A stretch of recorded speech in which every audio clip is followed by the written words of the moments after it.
एक दानव की अनोखी कहानी। बहुत समय पहले हिमालय की बर्फीली घाटियों के बीच एक रहस्यमयी गांव था, किरणगढ़। गांव के लोग सदियों से एक ही डर के साए में जीते थे, एक दानव। कहा जाता था कि वह दानव आधी रात को गांव में आता है और हर अमावस्या की रात एक व्यक्ति को उठा ले जाता है।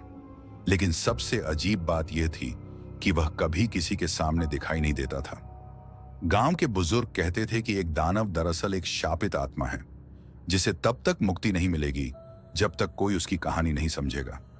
लेकिन कोई भी उसकी तलाश में जंगल की ओर जाने की हिम्मत नहीं कर पाया। सस्पेंस की शुरुआत एक दिन गांव में एक अजनबी लड़का आया, आरव। वह निडर था और रहस्य सुलझाने में उसकी गहरी रुचि थी। उसने ठान लिया कि वह अगदानव के रहस्य को सुलझा कर रहेगा। अमावस्या की रात आरव ने गांव के किनारे बने पुराने मंदिर में छिपकर एक दानव का इंतजार किया। आधी रात को घना कोहरा छा गया और हवाओं में सन्नाटा घुल गया। तभी मंदिर के दरवाजे पर धीमी धीमी आहट हुई। रहस्य खुलता है। आरव ने अपनी सांसें रोक लीं। दरवाजा खुला और एक लंबी छायामयी आकृति अंदर आई।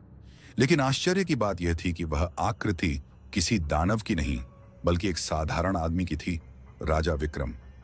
राजा विक्रम, जो सदियों पहले इस क्षेत्र का शासक था, अपनी गलतियों के कारण शापित हो गया था।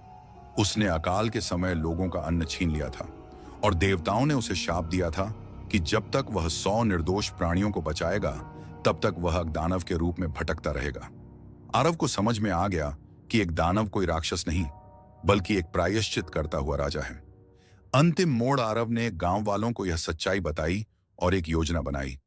उन्होंने राजा विक्रम की आत्मा को शांति देने के लिए एक यज्ञ किया और गांव वालों से वचन लिया कि वे जरूरतमंदों की मदद करेंगे। जैसे ही यज्ञ समाप्त हुआ, आकाश में बिजली चमकी और अगदानव की परछाई धीरे धीरे मिटने लगी। राजा विक्रम की आत्मा मुक्त हो गई और गांव पर से भय का साया हट गया। हर रहस्य के पीछे एक कहानी होती है और हर कहानी के पीछे एक सबक। यह कहानी सिर्फ अगदानव के शाप की नहीं, बल्कि प्रायश्चित और मानवता की जीत की भी है।